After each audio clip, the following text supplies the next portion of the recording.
फ्लॅटपेक्षा कमी किमतीत स्वमालकीचे row house Sachin construction Pol builders and developers Kalmath Bidewadi येथे साकारत आहे लता रेसिडेन्सी रो हाऊस प्रकल्प। कणकवली पोलीस स्टेशन पासून अवघ्या हाकेच्या अंतरावर 3 BHK 2 मास्टर बेड सह 1100 स्क्वेअर फूट RCC बांधकाम, जागवार concealed plumbing fitting, modular kitchen, सागवान फ्रेम दरवाजा, स्वतंत्र असेसमेंट, सेपरेट वॉटर मोटर, 60% काम पूर्ण, मोजकेच रो हाऊस शिल्लक। साईट पत्ता मनोरमा पार्क बिडेवाडी कलमठ। स्वतंत्र बंगलो, घराचे दर्जेदार बांधकाम निर्धारित वेळेत खात्रीशीर करून मिळेल। कॉन्टॅक्ट 9405755599 आणि 8806229999। कणकवली नगर परिषदेच्या निवडणुकीचा प्रचार आज रात्री 10 वाजता संपणार आहे। उद्या कणकवली नगर परिषदेचे नगराध्यक्ष आणि नगरसेवक साठी कणकवलीचे सुज्ञ नागरिक मतदान करणार आहेत आणि त्याआधी नागरिकांशी संवाद साधण्यासाठी आपल्या सगळ्यांच्या माध्यमातून मी आज ही पत्रकार परिषद बोलवलेली आहे। आज रात्री 10 वाजता प्रचार संपेल आणि त्या अगोदर या पूर्ण प्रचारामध्ये सातत्याने आमच्या माध्यमातून म्हणजे भारतीय जनता पक्षाच्या माध्यमातून विकासाचा मुद्दा आम्ही पुढे करत आलेलो आहे। त्यावरच आम्ही निवडणूक लढवणार असं आम्ही स्पष्ट बोललेलो आहे आणि त्या पद्धतीने कृतीतून पण आम्ही दाखवून दिलेलं आहे। सातत्याने आमच्या विरोधात लढणारे शहर विकास आघाडी त्यांच्या वतीने आमच्यावर भ्रष्टाचार आणि भयमुक्त कणकवली आम्ही करू, भ्रष्टाचार मुक्त आणि भयमुक्त कणकवली आम्ही करू असं सातत्याने सांगितलं जात आहे। आणि म्हणून काही गोष्टी मतदारांपर्यंत पोचल्या पाहिजे, मतदारांना कळल्या पाहिजे, म्हणून ही पत्रकार परिषद मी बोलवलेली आहे। शहर विकास आघाडीचे जे काही नगराध्यक्षाचे उमेदवार आहेत संदेश पारकर हे सातत्याने बोलतायत की भ्रष्टाचार मुक्त कणकवली झाली पाहिजे आणि आमच्या सगळ्यांवर, माझ्यावर, समीर नलावडेजी यांच्या सगळ्यांवर आरोप सातत्याने ते करतायत। मी जसं त्यावेळी एका सुरुवातीच्या पत्रकार परिषदेमध्ये एका वाक्यात उल्लेख केलेला की 48 तासामध्ये नितेश राणे, समीर नलावडे आणि रवी चव्हाणजी भ्रष्टाचारी कसे झाले ह्याचं उत्तर कधीतरी संदेश पारकरनी दिलं पाहिजे। काही घटना ज्या कणकवलीकरांना कळल्या पाहिजे,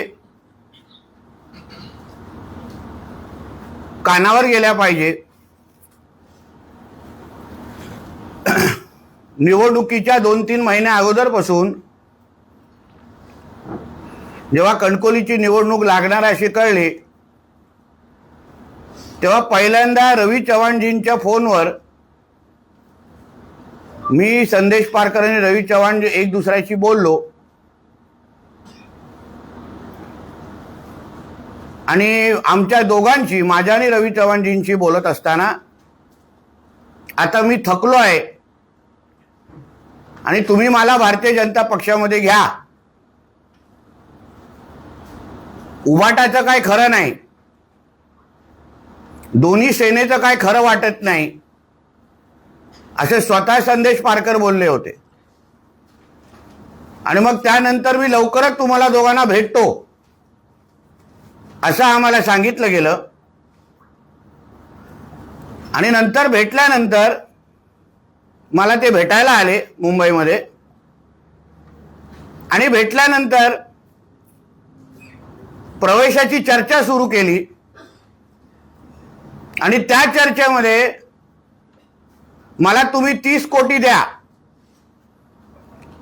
आणि नगराध्यक्षाचा पद किंवा निवडणूक लढवायला द्या,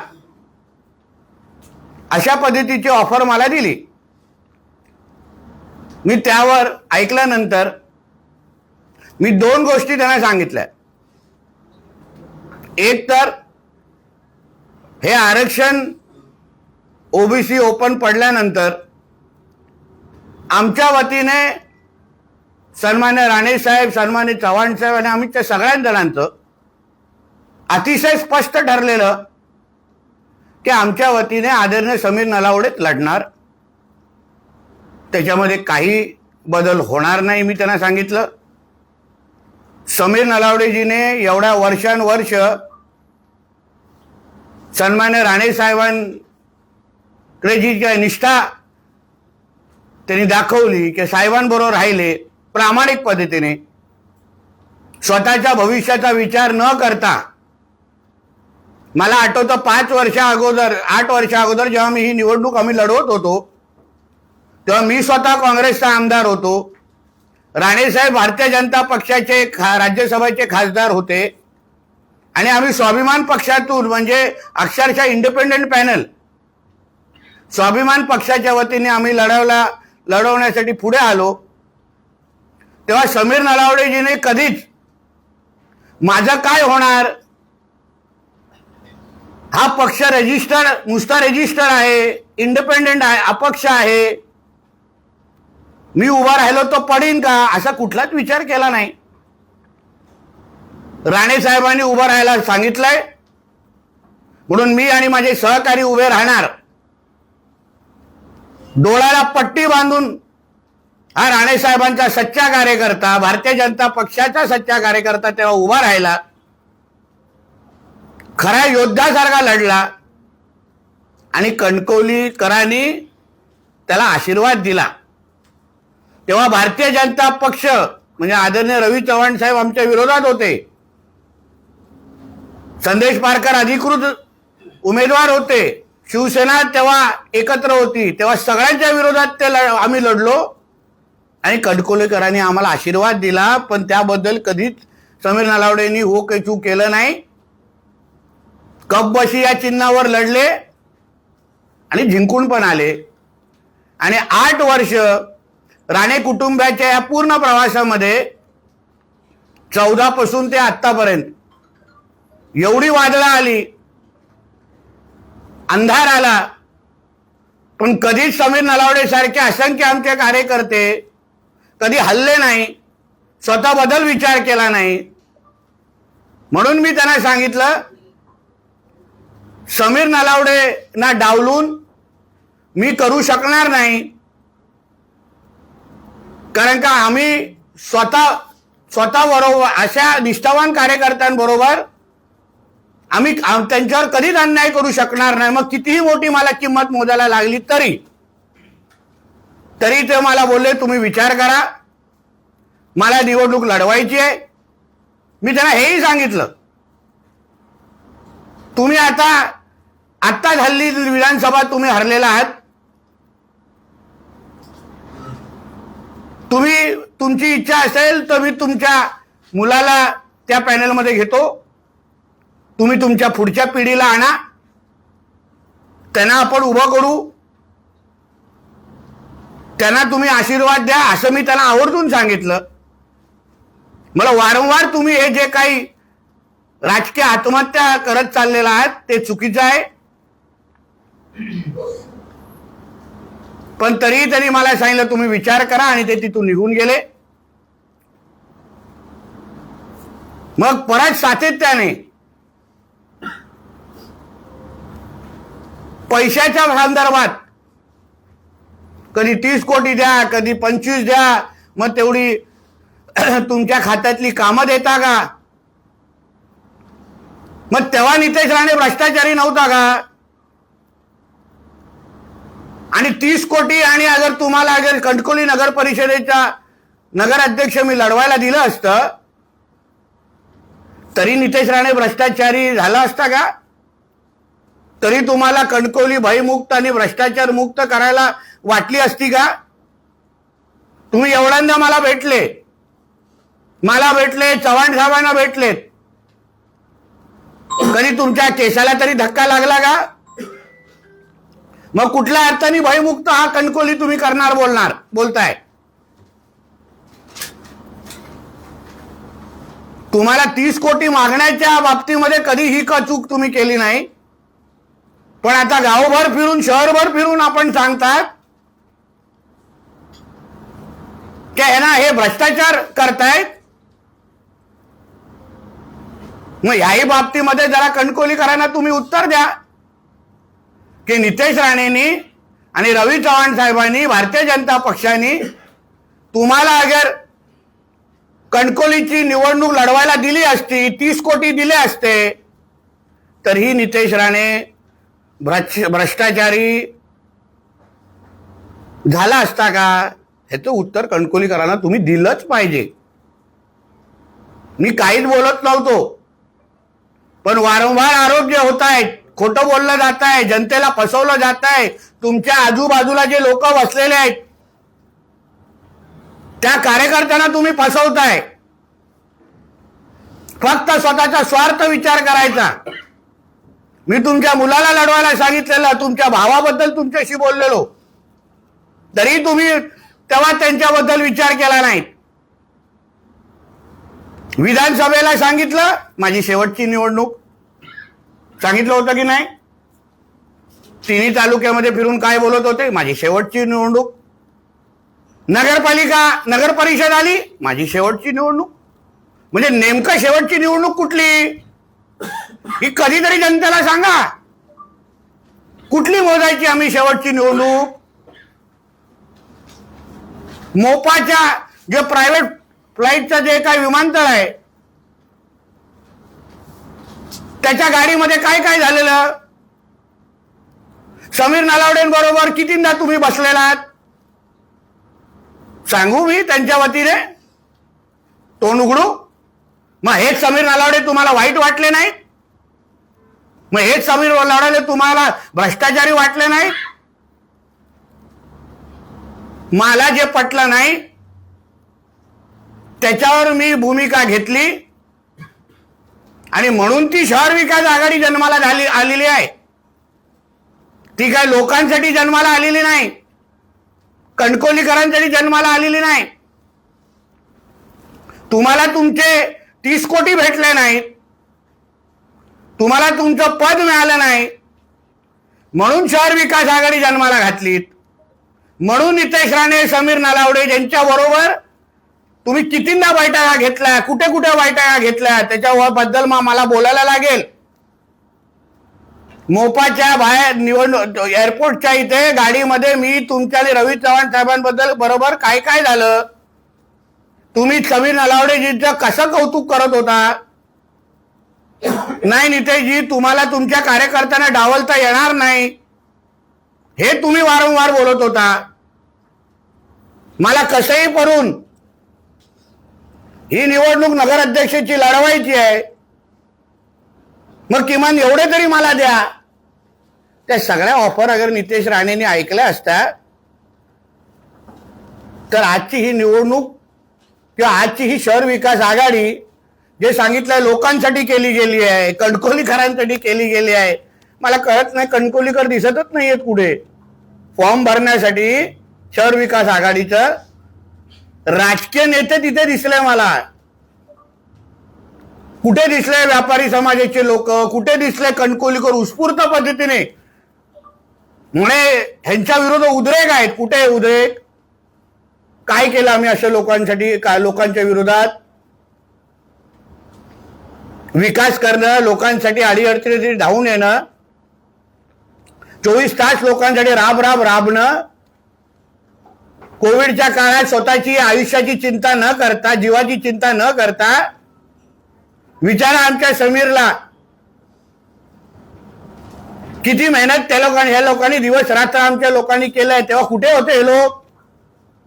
कुठला पीपीई किट घालून फिरत होते जे आम्हाला दिसले नाहीत? कुठलं तोंड लपवून बसलेले? आणि आता कणकोलीकर फिरून त्यांच्या पॅनलच्या उमेदवारांनी हे माझं ऐकून घ्यावं मुद्दा म्हणून. माझे पत्रकार परिषद ऐकतात हे मला माहिती आहे. सगळे एक दुसऱ्याला मांडी लावून बसले आहेत, एक दुसऱ्याकडे बघतायत हे मला माहिती आहे. 5 वाजता पत्रकार परिषद बोलवली आहे ना, मग ह्याचं उत्तर द्या की 2 दिवसापासून तुमच्या पॅनलच्या खालच्या उमेदवारांसाठी तुम्ही मतदान का मागत नाही आहे? फक्त एकच मतदान द्या, ते पण वरती. हे का सांगताय लोकांना? नगराध्यक्षासाठीच फक्त का मतदान मागताय? खालची लोक, जे पॅनलची लोक, ही तुमच्या जीवावरती शहर विकास आघाडी केली आहे ना. मग संदेश पारकर हे नुसतं फक्त स्वतःसाठीच का मतदान मागतायत? का खालती मतदान मागत नाहीये? ह्याचं उत्तर त्यांनी आमच्या अगोदर पॅनलच्या खालच्या लोकांना द्यावं. त्यांना उगाच त्यांचा बळीचा बकरा करून टाकलेला आहे. आम्हाला शहर विकास आघाडीबद्दल काही हरकत नव्हती. मी पहिल्या दिवसापासून काही बोललो नाही. आमचा विषयच नाही तो ना. शहर विकास आघाडी करायची करा. पण तुम्ही शिंदे सेनेला बरोबर घेतलंय, उभाटाला बरोबर घेतलंय, काँग्रेसला बरोबर घेतलंय आणि आता त्यांना मतदानच मागत नाहीये त्यांच्यासाठी. शिंदे सेनेबद्दल आम्हाला काही हरकत नाही. निलेशजी या त्या पक्षाचे नेते आहेत. त्यांनी प्रचार कुठे करावा, काय करावा हा पूर्ण त्यांचा विषय आहे. पण अगर आपल्या युतीतली चर्चा अगर कुठे फिसकटली, कमी झाली, पूर्ण झाली नाही, तर मग धनुष्यबाणवर अगर सगळ्याचे सगळे उमेदवार 17चे 17 उमेदवार उभे केले असते ना, तर निश्चित पद्धतीने आम्हाला वाईट वाटलं नसतं. निलेशजींबरोबर आमचं भावनिक नातं आहे. ह्या सगळ्या जणांनी माझ्या अगोदर, मी तर 14ला राजकारणात आलो, निलेशजी 2009ला खासदार झालेले, तेव्हा समीर नलावडेजी, हे आमचे गोट्या सावंतजी, हे सगळे माझे आमचे कार्यकर्ते, हे त्यांच्याबरोबर जुडून काम करणारे कार्यकर्ते होते. मग युथ काँग्रेसमध्ये काम केलेलं होतं. तेवढाच भावनिक विषय निलेश साहेबांबद्दल आमचा आहे. मी आताही बोलतो, त्यांचा वापर केला जातोय, त्यांना पुढे केला जात आहे. अरे सरळ सरळ उद्धव ठाकरेला फाट्यावर मारताय तुम्ही. तुम्ही राजीनामाचं पत्र दाखवा चला मला. एक तरी माझ्या पत्रकार मित्रांनी त्यांना सांगावं, तुम्ही शहर जिल्हा प्रमुख शिवसेना उद्धव बाळासाहेब ठाकरे ह्याचा राजीनामाचं पत्र दाखवा. काही अर्थ तुम्ही.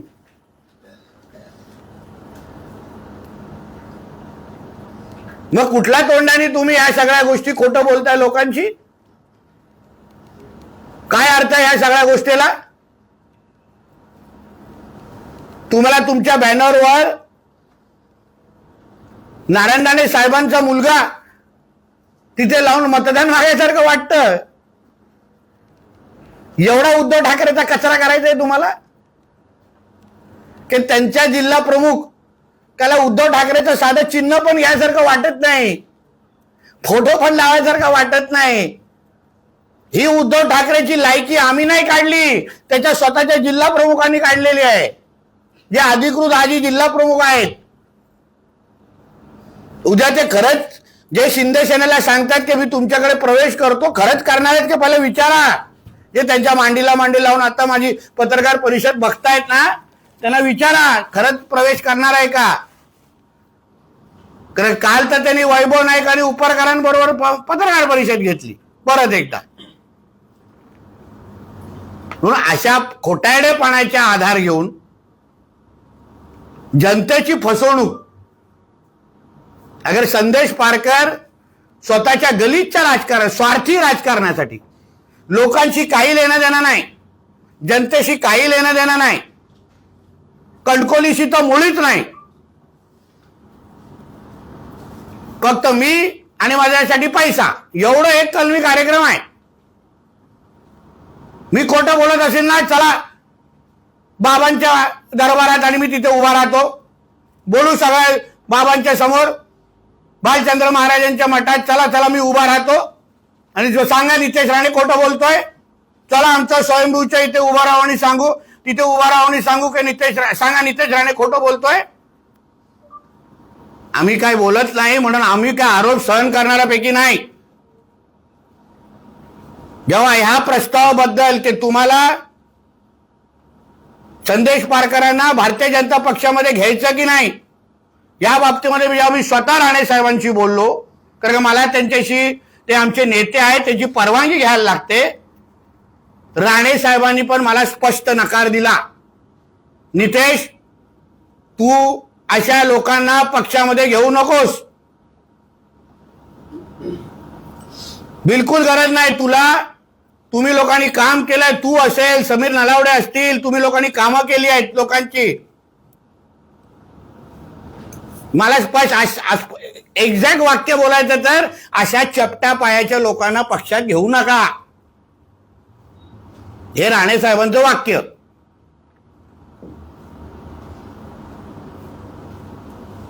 आणि म्हणून आम्ही साहेबांचा शब्द ऐकला. त्या दिवसापासून मी दरवाजे माझे बंद केले की मी नाही करणार. साहेबांची इच्छा नाही ना तर मी नाही भारतीय जनता पक्षामध्ये घेणार. मी नाही समीर नलावडेंसारख्या माझ्या निष्ठावान कार्यकर्त्यांवर अन्याय करणार. मग कितीही मोठी किंमत मला मोजून दे, कितीही मोठीची किंमत. मला ह्या माझ्या खंद्या कार्यकर्त्यांच्याच जोरावर 2014ला जे काय आम्हाला नुकसान झालं, 14 ते 24 मध्ये पर्यंत याच सगळ्या माझ्या निष्ठावान कार्यकर्त्यांच्या खांद्यावर मी परत एकदा राणे साहेब आणि भारतीय जनता पक्षाची ताकद आम्ही इथे वाढून दाखवली की आज राणे साहेब खासदार आहेत, मी भारतीय जनता पक्षाचा आमदार आहे. निलेशजी दुसऱ्या पक्षात असले तरी पण निलेशजी निवडून आले. जे राणे साहेबांचं वलय वजन ते आदरणीय देवेंद्र फडणवीस साहेबांच्या आशीर्वादामुळे, रवी चव्हाण साहेबांच्या आशीर्वादामुळे आम्ही परत उभं केलं या सगळ्या कार्यकर्त्यांच्याच जोरावर. म्हणून मी या कार्यकर्त्यांच्यासाठी कितीही मोठी किंमत मोजायला लागेल, कितीही माझ्यावर टीका करते, सगळेचे सगळे एकत्र आलेत माझ्या विरोधात, सगळे विरोधात आलेत माझ्या विरोधात. का? कारण मी काम करतो. मी लोकांसाठी पालकमंत्री म्हणून गेल्या 11 महिन्यामध्ये कुठल्याही पद्धतीची तडजोड केली नाही, विकास करून दाखवला 11 महिन्यामध्ये. म्हणूनच तुम्हाला माझ्या पक्षात यासारखं वाटलं ना हो संदेश पारकर. पण पक्षामध्ये येत असताना कधी माझ्या 5 कार्यकर्त्यांना नितेशजी उभं करा, MMB मध्ये नोकरी द्या असं सांगितलं नाही, त्यांना उद्योगधंदे उभे करून द्या असे सांगितलं नाही. मला तुम्ही काय देताय, मला हा आकडा द्या आणि मला हे पद द्या, मी लगेच येतो असा सांगणारा व्यक्ती भ्रष्टाचार मुक्तची भाषा करतो. उलटा आम्ही स्वच्छ राहण्याची भूमिका घेतली आणि म्हणूनच आज ही निवडणुकीमध्ये सगळ्याचे सगळे आमच्या विरोधात गेले असले तरी, नितेश राणेच्या विरोधात सगळे गेले असले तरी मला माझ्या कणकोलीकरांची साथ आहे, आशीर्वाद आहे. माझ्या कणकोलीकरांना माहिती आहे त्यांचा नितेश राणे हा चुकलेला नाही, दिवस रात्र मेहनत करतो. जगाच्या पाठीवर महाराष्ट्रात कुठेही असला तर कणकोलीकरांना जेव्हा जेव्हा माझी गरज आहे तेव्हा तेव्हा मी तिथे येऊन उभा राहतो. माझं नातं हे फक्त निवडणुकीपुरतं नाही आहे. मी आज घराघरामध्ये जाऊन जेव्हा बसतो तेव्हा मला प्रचार पण करायला लागत नाही, कारण का मी 365 दिवस 24 तास या लोकांच्या संपर्कात राहणारा एक कार्यकर्ता आणि लोकप्रतिनिधी आहे. तुमच्यासारखे डील करणारा माणूस नाही आहे, खोटं बोलणारा माणूस नाही. हिंमत असती तर करायचं ना उभाटाचं पॅनल उभं, मशाल चिन्हावर उभं राहायचं ना. उद्धव ठाकरेवर विश्वास नाही, हिंमत असती तर दाखवायचं उभं राहून. सांगा तुमच्या आजूबाजूच्या आता सहकार्यांना जे तुमच्याबरोबर माझी इंटरव्ह्यू, माझे हे पत्रकार परिषद बघतायत, एकट्यासाठी 30 कोटी मागितलेले की त्यांना पण वाटून देणार होता, सांगितलं होतं त्यांना. आणि म्हणून मी परत एकदा तुम्हाला सांगतो मी अतिशय स्पष्ट भूमिके घेऊन आम्ही उद्याचं मतदान लोकांकडे मागायला जातोय. कणकोलीकरांना मी एवढीच साथ देतो, मागतो, एवढाच आशीर्वाद मागतो की आज तुमचा आमदार, तुमचा नितेश राणे, तुमचा समीर नलावडे, त्यांनी तुमच्यासाठी आंदोलन केली, तुमच्यासाठी मेहनत केली. कुठल्याही जीवाची पर्वा न करता माझ्या कणकोलीकरांसाठी दिवस रात्र आम्ही राबतोय, मेहनत करतोय. कारण का कणकोलींनी आम्हाला खूप दिलेला आहे. राणे कुटुंबाची ती ओळखच कणकोली आहे. सिंधुदुर्ग कुठे? कणकोलीमध्ये. राणे कुटुंब कुठलं? कणकोली. म्हणून राणे साहेबांकडून, मोठ्या साहेबांकडून आमच्या कणकोली काढून घेण्याची हे जे काय मनसुबे तुम्ही आखताय ना, खोटं बोलून, लोकांना फसून, लोकांना सोडा, तुमच्या सहकार्यांना फसवताय. शहर विकास आघाडीमधल्या तुमच्या त्या उमेदवारांना फसवताय. कालपासून एक एक मत का मागताय ना, सांगा त्यांना, उत्तर द्या त्यांना. नाहीतर त्या उमेदवाराला सांगीन, मला फोन करा तुम्ही, मी कणकोलीत बसलेलो आहे, मी तुम्हाला पुरावे द्यायसाठी तयार आहे. कुठे कुठे एक एक मत मागितलं जात आहे. मी व्हॉइस रेकॉर्डिंग दाखवतो तुम्हाला, कुठे कुठे एक मत मागितलं जात आहे. म्हणून एक लक्षात ठेवा, मला कणकोलीची सेवा करायची आहे. आज जिल्ह्याचा पालकमंत्री म्हणून, आज एक कॅबिनेट मंत्री म्हणून माझ्या शहर एक आदर्श शहर तयार झालं पाहिजे. यासाठीच मी आदरणीय समीर नलावडेजींना आम्ही नगराध्यक्ष म्हणून उभं केलेलं आहे. आणि माझे सगळेचे 17चे 17 उमेदवार हे माझ्या कणकोलीच्या सेवेसाठी, विकासाची जबाबदारी गॅरंटी नितेश राणेची आहे. आज 5 वर्षाच्या मतदानाच्या 1 दिवसाच्या अगोदरची माझी ही पत्रकार परिषद मी माझ्या मतदार बंधू भगिनींना सांगेन, तुम्ही आपल्या फोनमध्ये सेव्ह करून ठेवा.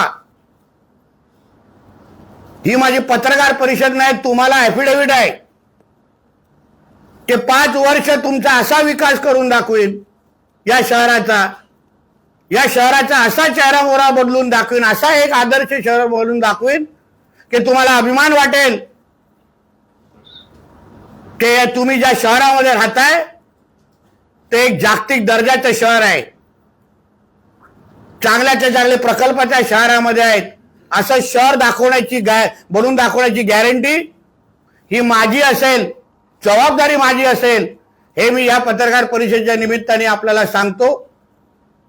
म्हणून उद्या सकाळी माझ्या प्रिय मतदार बंधू भगिनींना आणि तरुण मित्रांना सांगेन, आपण मोठ्या संख्येने बाहेर यावं आणि परत एकदा भारतीय जनता पक्ष, आदरणीय देवेंद्र फडणवीस साहेब मुख्यमंत्री, ज्यांनी आपल्याला आज सकाळीच आवाहन केलेलं आहे, आदरणीय पंतप्रधान आमचे नरेंद्र मोदी साहेब, आपले दादा आदरणीय राणे साहेब, आदरणीय रवी चव्हाण साहेब, या सगळ्या जणांचा साथ घेऊन, आशीर्वाद घेऊन आम्ही आपला मतदानारूपी आशीर्वाद मागण्यासाठी उद्या सकाळी आपण मोठ्या संख्येने बाहेर यावं आणि अशा फसवणूक करणाऱ्या लोकांना, खोटं बोलणाऱ्या आणि स्वार्थी लोकांना कणकोलीपासून दूर ठेवावं, एवढीच विनंती या निमित्ताने करतो. धन्यवाद.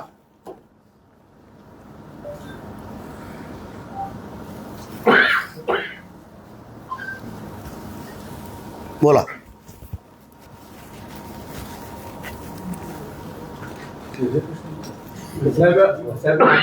मागच्या 5 वर्षाच्या निवडणुकांमध्ये तुम्ही कणकवलीच्या विकासाचं एक विजन मांडलं, त्यामध्ये प्रामुख्याने पोस्टार सारखं स्कूल असेल किंवा दानवली नदीवरचा बंदर असेल, स्पोर्ट कॉम्प्लेक्स असेल, अनेक बाबी पूर्तता झाल्या. मात्र पुढच्या 5 वर्षासाठी तुम्ही अशी कोणती ठोस कामं कणकवलीकरांसमोर मांडताय की ती तुमची पुढच्या 5 वर्षात पूर्ण होईल? मग असंख्य महत्वाची कामं. त्या दिवशीचा अगर तुम्ही माझी पत्रकार परिषद पाहिली, मी कागद हातात न घेता मी सगळे अतिशय विस्तृत पद्धतीने या कणकोली शहराला आर्थिक दृष्टिकोनातून महत्त्व वाढवण्यासाठी, कारण का त्याही दिवशी जसं मी तुम्हाला बोललो की आपण आपल्या इकडे हा फ्लायओव्हर झाल्यानंतर बरेपैकी आपल्या बाजारपेठाचं महत्त्व थोडं 40% तरी किमान कमी झालेलं आहे.